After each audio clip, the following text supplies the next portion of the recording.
할렐루야. 우리 옆 사람하고 인사 한번 합시다. 사랑합니다. 축복합니다. 사랑합니다. 축복합니다. 할렐루야. 오늘 수요예배 참 잘 오셨습니다. 출애굽기 성막 만드는 내용을 우리가 묵상하고 있는데 이해가 잘 안 돼도 또 설교를 듣다 보면 이해가 됩니다. 그래서 성경이 잘 읽혀져요. 오늘 출애굽기 말씀을 통해서 또 크게 은혜 받으시기를 바랍니다. 오늘은 출애굽기 52강입니다. 진설병상을 이렇게 만들라, 이런 제목입니다. 성막은 하나님께서 이스라엘 백성들과 만나 주시는 장소입니다. 하나님께서 모세를 시내산 꼭대기에 부르시고 두 가지를 주셨어요. 첫 번째가 율법의 말씀이죠. 십계명을 비롯해서 율법을 주셨어요. 율법은 하나님께서 무엇이 죄인지를 가르쳐 주기 위해서, 그리고 하나님의 백성들이 어떻게 살아야 되는지를 가르쳐 주기 위해서 율법을 주신 겁니다. 그런데 하나님의 백성들이 하나님의 말씀을 온전히 지키지 못하게 되면 그게 죄가 되잖아요. 죄를 깨닫게 됐어요. 하나님의 말씀에 빗대어 보니 내 삶이 죄로 점철되어 있구나, 이걸 깨닫게 돼요. 그러면 죄 문제를 해결할 수 있는 곳이 필요하잖아요. 죄를 깨닫기만 하면 죄책감이 생겨서 마귀가 우리의 인생을 더 짓밟아 버릴 수 있고, 죄책감 때문에 아무것도 못하고 낙심하고 낭망하고 그렇게 살아가게 만들 수 있어요. 그래서 하나님께서 모세에게 두 번째로 주신 것이 성막의 설계도입니다. 성막은 죄를 깨달은 하나님의 백성들이 죄사함을 받을 수 있는 장소예요. 하나님과의 만남을 통해서 죄사함도 받고 하나님께 예배드림으로 하나님께 은혜를 받는 장소, 그곳이 바로 성막입니다. 이 성막의 설계도를 하나님께서 주셔서 성막을 이렇게 만들라고 하나하나 어떻게, 어떤 사이즈로, 어떤 모양으로 만들어야 되는지를 자세하게 가르쳐 주셨어요. 그래서 성막의 모형을 한번 먼저 우리가 볼까요? 성막 모양 한번, 성막의 규격하고 잘 띄웠는데 왜 또 평면도를 보이시나? 이걸 먼저 보여주는 게 맞아요. 이 보면은 여러분이 울타리가 있죠? 울타리 안에 천막처럼 쳐져 있는 거 있잖아요. 저게 성막이에요. 그래서 성경에는 장막을 쳐놓은 것처럼 쳐놔서 장막이다, 이렇게 부르는데, 이 성막 안이 성소와 지성소로 되어 있고, 이 크기도 정확하게 하나님께서 말씀해 주셔서 그 크기로 만들었습니다. 자, 그러면 이제 평면도를 한번 보여주세요. 평면도. 여기가 동쪽에 이제 문이 있습니다. 이 문으로 들어가면 먼저 번제단이 나오고요. 이건 울타리 아니고 번제단이 나오고, 그 다음에 물두멍이 나오고, 그 다음에 이제 파란색 직사각형 보이죠? 그게 성소예요, 성소. 성소는 지성소와 성소로 이렇게 나누어져 있고, 맨 위쪽 부분을 지성소라고 부르는데, 지성소에는 여호와의 언약궤, 법궤가 들어 있습니다. 그래서 지난주에 법궤는 이렇게 만들라, 이런 제목으로 제가 말씀을 전해드렸고요. 이 성소에는 성소 문이 있거든요. 성소 문을 들어가면 우측에 직사각형 조그만 거 보이죠? 보라색. 그게 떡상이에요. 우측에 입구를 들어가자마자 떡상이 있고, 그 맞은편에 금촛대가 있어요. 그리고 지성소 바로 앞에 분향단이라고 하는 게 있고, 성소와 지성소를 휘장이, 아주 두꺼운 휘장이 이렇게 가로막고 있습니다. 그래서 이 지성소에는 아무나 들어갈 수 있는 곳이 아니라 1년에 한 번씩 대제사장이 대속죄일에만 어린 양의 피를 받아서 들어갈 수가 있게 됩니다. 지난주에 우리가 언약궤 법궤에 대해서는 말씀을 나눴고, 이제 성소 문을 열고 들어가면 떡상이 나오는데요, 이 떡상, 진설병상이라고도 부릅니다. 이 진설병상, 언약궤를 만들라고 말씀하시고 나서 곧바로 두 번째로 만들라고 말씀하신 것이 진설병상입니다. 그래서 오늘은 이 오른쪽 입구에 놓여 있는 이 진설병상에 대해서 말씀을 좀 나누겠는데요, 먼저 진설병상의 크기와 모양을 하나님께서 계시해 주셨는데, 그게 출애굽기 25장 23절에서 30절까지 나와 있어요. 한번 같이 읽어봅시다. 시작. 너는 조각목으로 상을 만들 때 길이는 2규빗, 너비는 1규빗, 높이는 1규빗 반이 되게 하고, 순금으로 싸고 주위에 금태를 두르고 그 주위에 손바닥 넓이만한 턱을 만들고 그 턱 주위에 금으로 태를 만들고 그것을 위하여 금고리 넷을 만들어 그 내 발 위 내 모퉁이에 달되 턱 곁에 붙이라. 이는 상을 맬 채를 깰 곳이며, 또 조각목으로 그 채를 만들고 금으로 싸라. 상을 이것으로 맬 것이니라. 너는 대적과 숟가락과 병과 붓는 잔을 만들 때 순금으로 만들며 상 위에 진설병을 두어 항상 내 앞에 있게 할지니라. 아멘.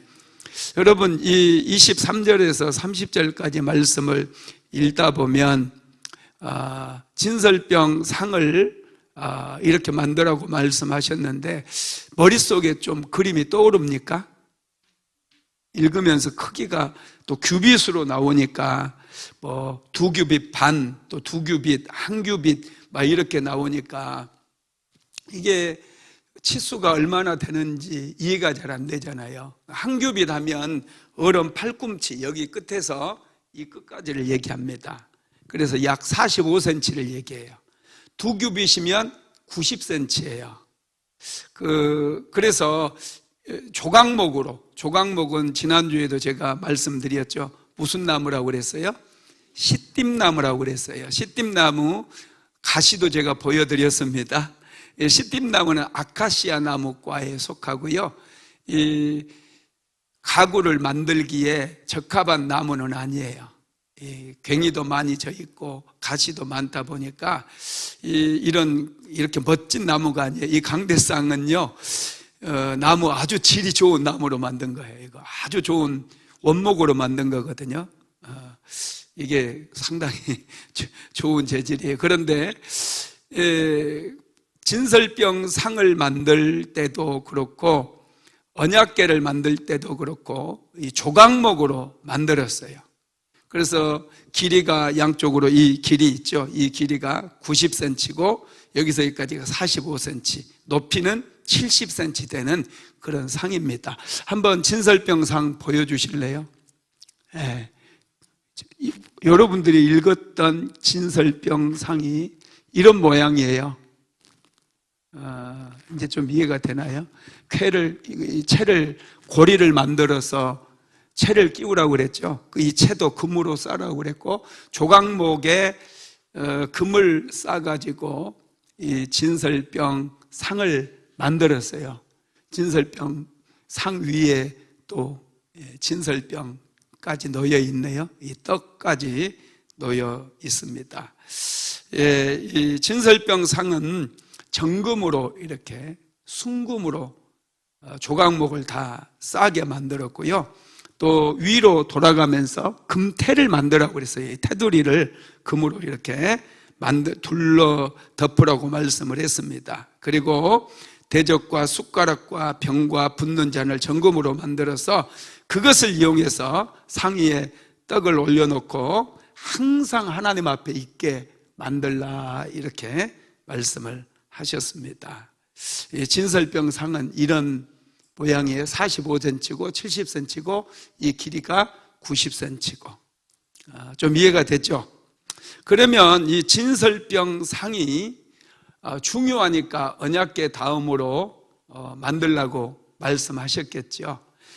그래서 진설병 상의 의미는 무엇일까? 그걸 한번 또 생각해 봅시다.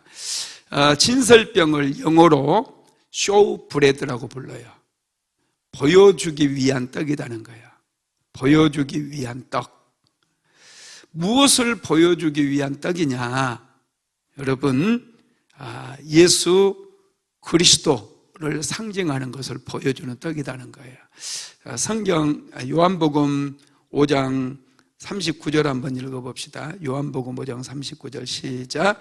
너희가 성경에서 영생을 얻을 줄 생각하고 성경을 상고하거니와 이 성경이 곧 내게 대하여 증언하는 것이로다. 여러분, 성경은 예수 그리스도를 증언하기 위한 것이고요, 이 성막 안에 있는 진설병 상 위에 있는 이 떡도 예수 그리스도를 드러내 보여주기 위해서 이 떡을 이렇게 진열을 하게 만들었다라는 것이죠. 여러분, 예수님께서 요한복음 6장 48절에서 내가 곧 생명의 떡이로다 이렇게 말씀했어요. 예수님께서 생명의 떡이라는 거예요. 예수를 믿어야 우리는 살 수가 있어요. 예수를 믿지 않으면 살 수가 없는 것이죠. 그래서 진설병 상은 여러분 예수님을 우리가 믿어야 된다는 것을 보여주는 그런 상이라는 것이죠. 그래서 예수님은 생명의 떡이라는 것을 우리는 항상 기억하고 항상 예수님 안에서 생활하고 예수님 안에서 기도하고 예수님 안에서 자녀들 키우고 예수님 안에서 하나님을 예배하고 사업하고 그렇게 살아야 된다는 거예요. 믿으시기를 바랍니다. 요한복음 6장 51절에도 보면 나는 하늘에서 내려온 산떡이니 사람이 이 떡을 먹으면 영생하리라. 나의 줄 떡은 곧 세상의 생명을 위한 내 살이로다. 그래서 예수님이 생명의 떡이라는 거예요. 그래서 예수 믿으면 우리는 영적으로 살 수 있고 구원도 얻을 수가 있게 되죠. 뿐만 아니라 이 진설병 상 위의 떡은 하나님의 말씀을 상징하기도 합니다. 하나님의 말씀이 생명의 양식이잖아요. 그래서 이 진설병 상 위에는 이스라엘 백성들을 대표하는 이스라엘은 12지파잖아요. 그래서 12지파를 대표해서 떡을 12덩이를 옮겨 놓습니다. 아까 그 떡 진설병상 다시 한번 보여줄래요? 떡이 두 줄로 몇 개씩 있나요? 네, 6개씩. 그래서 12개가 올려져 있거든요.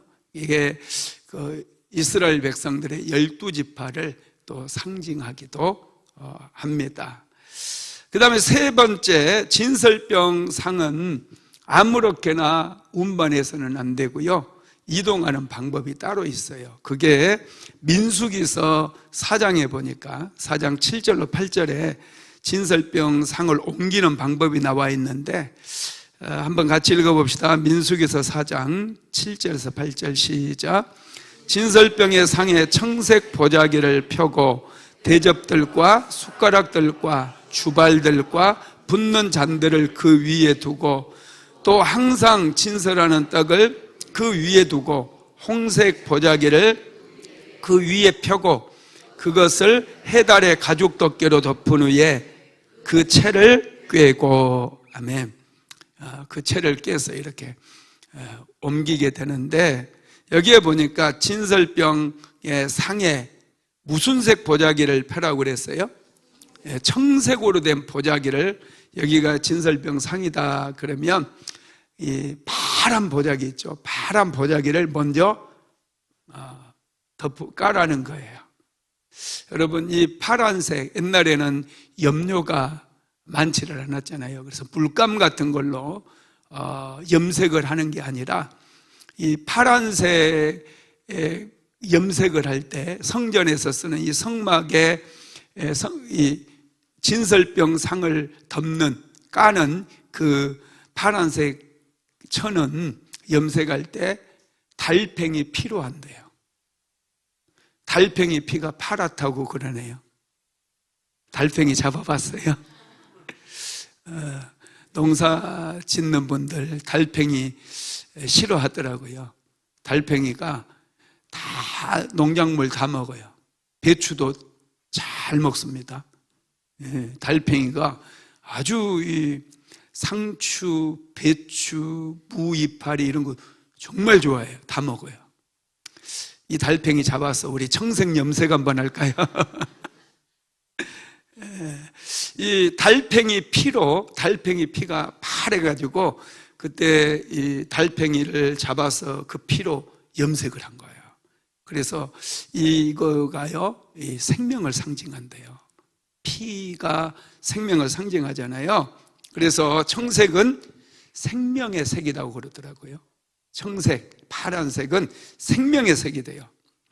그래서 이 진설병 상에 맨 그 상을 바로 덮는, 까는 그 청색 보자기로 먼저 깔고요. 그 위에다 숟가락과 대접과 숟가락과 주발과 붓는 장들을 그 위에도 넣으라는 거예요. 상이니까.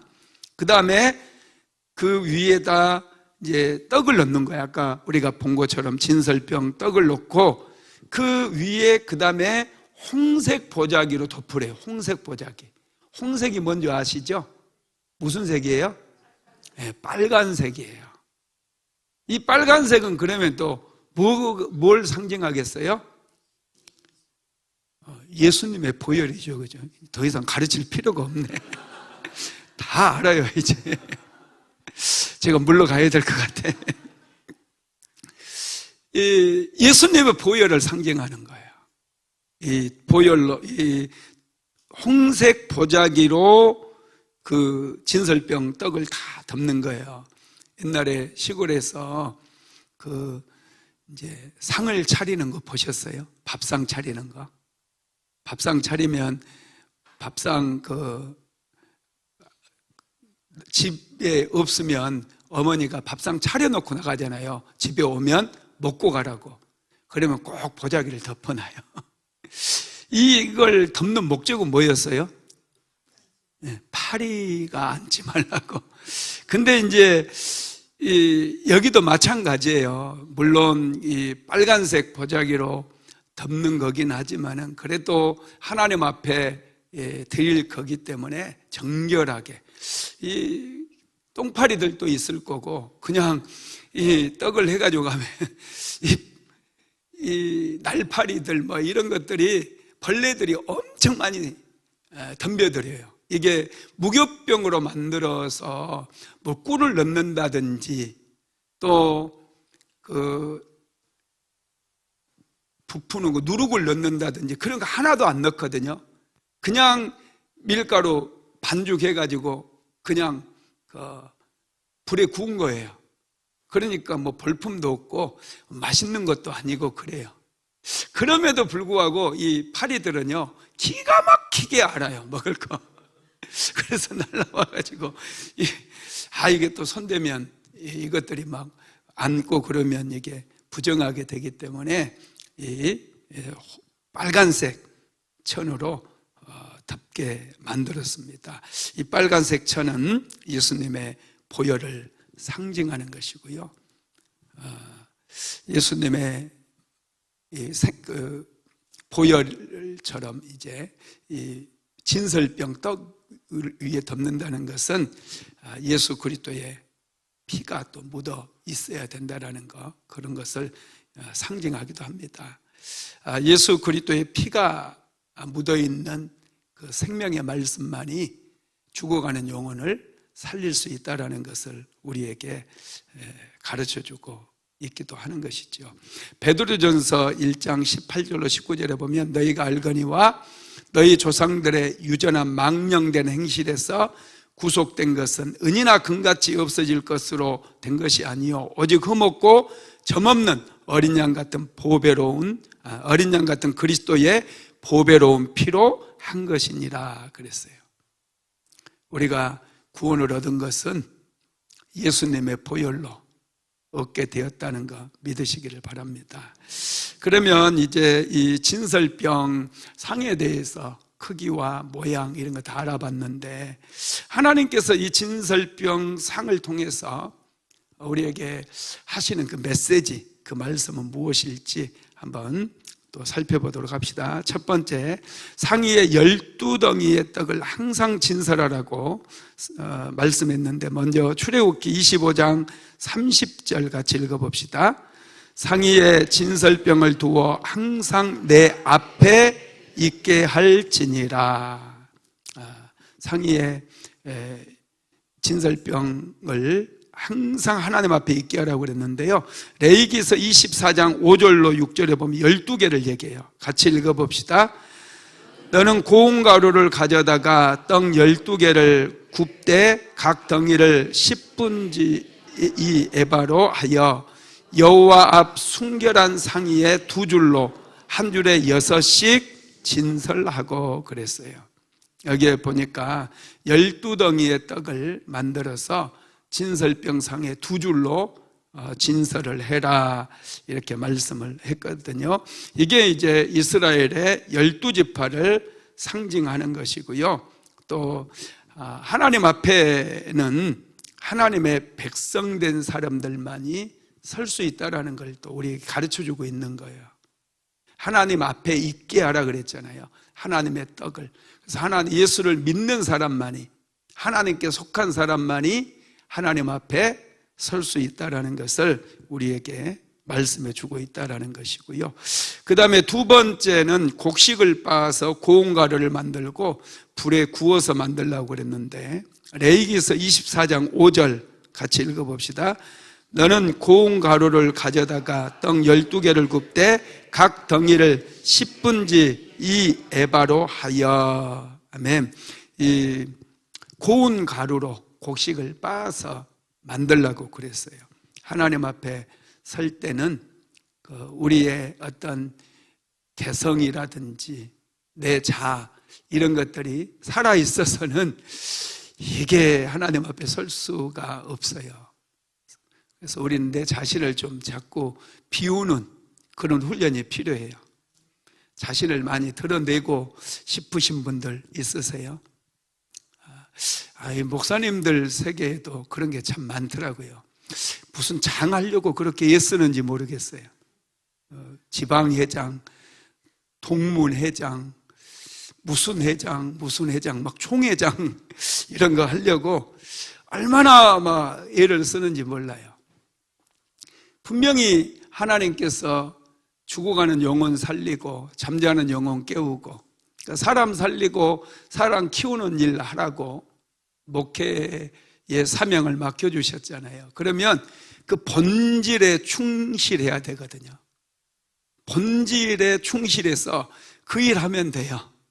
그런데 이렇게 주변을 보면은 그 일은 비본질이 돼버리고 뭔가 한 자리 차지하겠다라고 하는 게 본질이 돼가지고 이게 앞뒤가 바뀌어버린 그런 모습들을 많이 보게 돼요. 저와 여러분도 항상 본질이 뭔가 그걸 생각해야 돼요. 그러면은 내가 고운 가루가 되어서 한 덩이의 떡을 만드는 재료가 될 수 있어요. 내가 살아있으면 여러분 통보리나 통밀로 떡 만들 수 있어요? 없어요? 절대로 만들 수가 없어요. 이게 빻아져야 돼요. 고운 가루가 돼서 물과 섞여서 반죽이 되어질 때 그때서야 한 덩이 떡이 될 수가 있는 거예요. 그래서 여러분 항상 하나님 앞에서 뭔가 잘난 척하고 싶어도 자기를 좀 낮추시기를 예수님의 이름으로 축복합니다. 낮아지는 게 은혜고 축복이에요. 자꾸 높아지면요, 이제 참 이게 높은 곳에는 찬바람이 많이 분대요. 그래서 산 꼭대기에도 가면 거목이 자라지를 못해요. 산 꼭대기 높은 산일수록 산 꼭대기에 가면 나무가 조그매요. 왜냐하면 거기는 아주 찬바람이 많이 불고 또 기압도 이게 차이가 많이 나기 때문에 크게 자랄 수가 없습니다. 그러나 산 밑에 자라는 나무들은 거목이 있어요. 아주 좋은 목재로 사용할 수 있는 그런 나무들이 자랄 수 있다는 거예요. 그리고 맨 꼭대기는 오래 머물 수 있는 장소가 아니대요. 오래 머물면 실족할 수 있어요. 빨리 내려와야 돼요. 하나님께서는 우리가 고운 가루가 되기를 원한다라는 거 항상 기억하시기 바랍니다. 그 다음에 세 번째로 떡은 금으로 만든이 아니라 금으로 싼 떡상 위에 올려놓으라 그랬어요. 금으로 싼 떡상 위에 올려라고 그랬는데, 자, 레위기서 24장 6절 다시 읽어봅시다. 시작. 여호와 앞 순결한 상 위에 두 줄로 한 줄에 6씩 진설하고, 떡을 진열하도록 하나님께서는 떡상을, 이 진설병상을 미리서 준비를 하셨고요. 또 이 진설병이라고 하는 이 떡이 벌품이 없다고 그랬잖아요. 맛도 별로 없어요.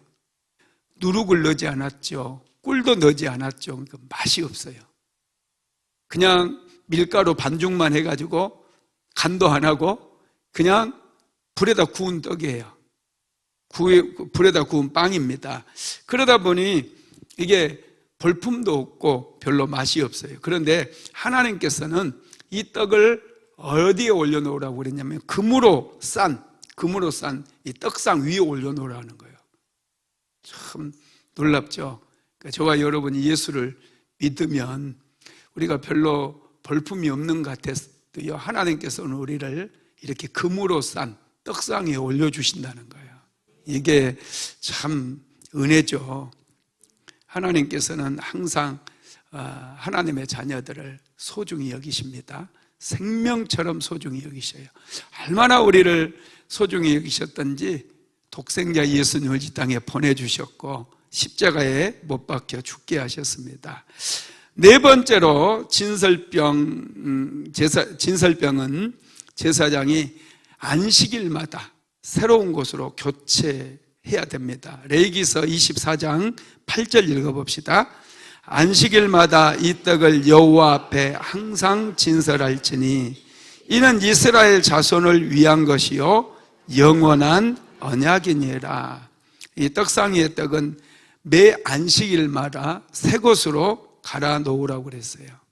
이 떡은 하나님의 말씀을 상징한다고 그랬잖아요. 그래서 영적인 양식은 매번 이렇게 새롭게 준비하라는 것이죠. 주일날마다 목사님이 지난주에 했던 설교를 또 하고 또 그 다음 주에도 또 하고 그 다음 주에도 또 하고 계속 그 설교를 하면은 어떨까요? 성도들이 짜증을 낼 거예요. 이제 그만 좀 하시라고, 새로운 설교를 좀 해달라고. 하나님께서는 그것을 너무 잘 아셨기 때문에 매 안식일마다 제사장이 새로운 떡을 만들어서 이 진설병상에 진설을 하도록 그렇게 말씀을 하셨다는 거예요. 그래서 설교는 매주마다 달라야 돼요. 제가 설교를 하다 보니까요, 한 20년 전쯤 됐나 15년 전쯤 된 것 같아요. 설교를 하다 보니까 재미가 없는 거예요. 설교를 재미도 하는 건 아니지만 스스로 참 이게 양이 안 차는 거예요. 왜 양이 안 차냐면 주일 설교를 했는데 주일 오후 설교를 또 하고 수요 예배 설교하는데 금요 성령 집회 설교를 하고 새벽 예배 설교하고 근데 설교가 다 똑같은 거예요. 내가 생각하기에 똑같이 제목 설교를 하는 거예요. 그냥 뭐 어떻게 보면 다 다른 설교 같죠. 다 다르게 하죠. 그런데 내가 보니까 설교가 똑같더라는 거예요. 다 제목 설교고. 그래서 고민을 하면서 하나님께 질문을 하면서 이제 고민하고 어떻게 하면 설교를 다르게 할 수 있으며 어떻게 하면 설교를 좀 성도들에게 생명의 양식으로 이게 쑥쑥 또 귀에 들어가게 할 수 있을까 이런 고민을 하면서 하나님께서 그런 감동을 주시더라고요. 테마가 있는 설교라 해야 된다. 테마가. 그래서 테마를 정한 거예요. 그래서 수요 예배는 강해 설교로. 그래서 이사야서 강해 어려운데 여러분들이 읽기는 혼자서 읽기는 어려운 본문들 내가 찾아가면서 강해 설교를 하잖아요. 그러니까 이사야서 강해 설교를 제가 거의 2년 동안 했거든요. 2년 동안. 그거 다 들으신 분은 이사야서 읽을 때 아주 잘 이해가 되고 막 쏙쏙 들어올 거예요. 그리고 지금 출애굽기 초반 부분은 아주 재미있었는데 이제 성막을 만드는 부분은 뭔 진설병은 뭐고 왜 벗개는 만들라고 그러고 사람 성가시게 왜 고리는 만들라고 채로 꿰라고 그러고 조각목은 조각목이지 왜 금으로 싸라고 그러고 이게 혼자 읽으면 이해가 잘 안 되거든요. 이게 근데 천천히 목사님이 이제 이 말씀을 준비해서 하나하나 설명을 해드리면 이게 또 귀에 쏙쏙 들어와요. 나중에 한번 읽어보세요. 출애굽기. 목사님이 말씀하신 것이 바로 이거구나, 이 뜻이구나. 이해가 되고 깨달아진다라는 거예요. 그리고 금요 성령 집회도 제가 이제 그 영적 전쟁이나 또 영적인 그거에 맞춰가지고 금요 성령 집회는 우리 성도들이 찬양도 뜨겁게 하죠. 기도도 뜨겁게 하죠. 그래서 거기에 포커스를 맞춰가지고 영적 전쟁 시리즈라든지 또 성령 시리즈라든지 이런 거에 맞춰가지고 설교를 이제 계속 연구하고 거기에 맞춰서 준비를 하고 주일 예배는 이제 이 시대의 어떤 흐름에 맞춰가지고 하나님께서 그 제목을 주실 때 어떤 제목을 가지고 시리즈로 이제 설교를 해요. 그래서 지난번에 G.O.D. 가시리 하나님에 대한 말씀 25강까지 했었죠. 그죠? 그리고 예배에 대한 시리즈, 그 워십 시리즈 해가지고 이번 주가 17번째인가 그래요. 그렇게 하니까 준비하는데도 시간이 많이 걸리고 힘이 드는데 보람이 있어요. 한 번씩 딱 하고 나면 엄청 내가 뿌듯하고 너무 좋은 거예요.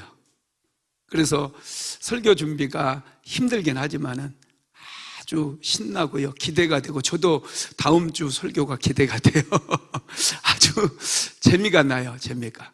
열심히 또 하지만은 참 그런 게 있습니다. 그래서 그렇게 이제 정해가지고 계속 성도들에게 필요한 말씀을 준비를 해서 하다 보니까 아주 저도 행복하고요. 듣는 분들도 우리 성도들도 아주 좋아하는 것 같아요. 맞아요?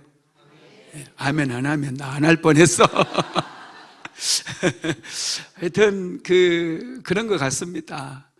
제목 설계만 하니까 뭐 똑같은 거예요. 왜 한 번만 주일은 한 번만 드리면 되지 뭐 그러면 몇 번씩 왜 드리냐고 이런 그 생각이 이건 제 생각이었다고요. 뭐 누구를 비난하기 위한 것도 아니고 제 마음속에 그런 생각이 들어가지고 그러면 테마가 있는 설교를 해야 되겠다.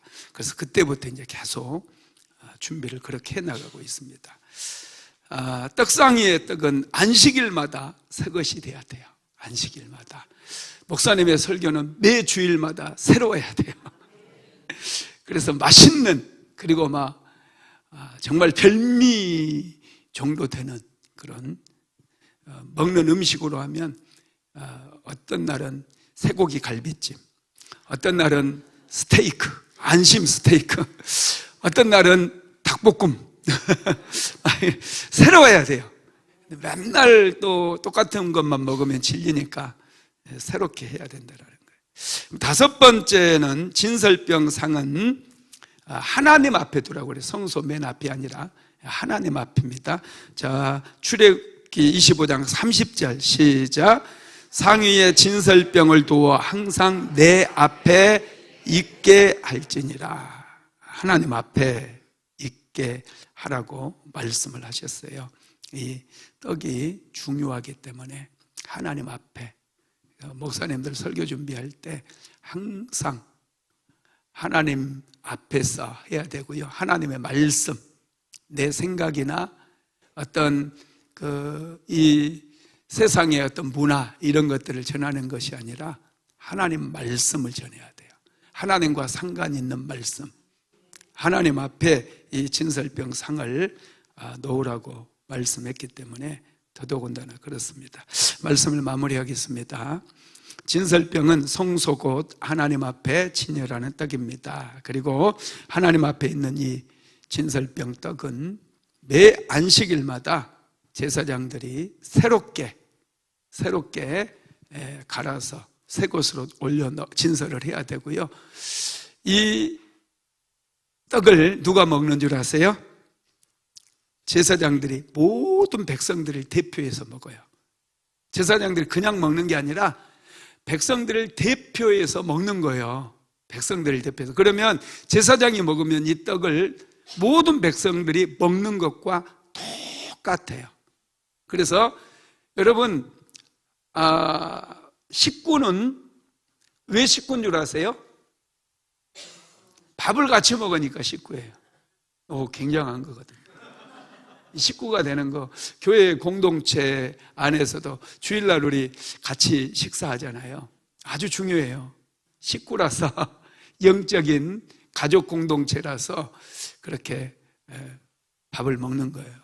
우리 집에도 지금 같이 밥 먹는 사람들이 많아요. 우리 시설에서 금요일 날 3명씩 온다고 그랬잖아요. 그리고 우리 자립준비 청년도 있고 같이 밥 먹는 거 식구다는 거예요. 이런 거 잘 모르다 보니까 아이들이 이런 거 너무 잘 모르는 것 같아요. 같이 밥 먹으면 뭐다고요? 식구예요, 식구. 패밀리가 되었다는 거예요. 패밀리가 됐다는 거예요. 아주 여러분, 그래서 제사장이 하나님 앞에 배설한 그 진설병을 이제 내려서 백성을 대표해서 먹는다는 얘기는 모든 이스라엘 백성들이 다 하나님의 패밀리라는 거예요. 가족이라는 거예요. 가족. 식구다는 거예요. 네. 여러분, 저와 여러분이 오늘 수요 예배에 나와서 하나님의 말씀을 같이, 영적인 양식을 같이 나누고 있잖아요. 하나님 나라의 백성들이라는 거예요. 아주 귀한 거예요. 그래서 수요일 날도 같이 먹고 밥은 같이 많이 먹을수록 친밀해지고요. 더 하나님께서 더 풍성한 은혜를 내려주셔요. 가족들 같이 밥을 자주 먹어야지 더 친해지고요. 그리고 가족들이 같이 밥을 먹어야 또 형편을 알아요. 같이 대화도 하고 그러다 보니 고민이 있는지 또 어떻게 하고 있는지 뭘 준비하고 있는지 가족이면서도 그것도 모르는 가족들 많아요. 네, 그건 가족이 아니죠. 여러분, 제사장들이 이 안식일마다 진설병 떡을 백성들을 대표해서 먹음으로 인해서 모든 백성들이 하나님의 가족이 되고 식구가 되고, 그래서 하나님께서 모든 가족들을 다 지켜주시고 보호해 주시는 그런 의미가 이 말씀 속에 담겨 있다는 거 믿게 되기를 바랍니다. 고마우신 하나님, 수요 예배로 불러주심을 감사드립니다. 은혜 아니면 살아갈 수 없는 연약한 인생들입니다.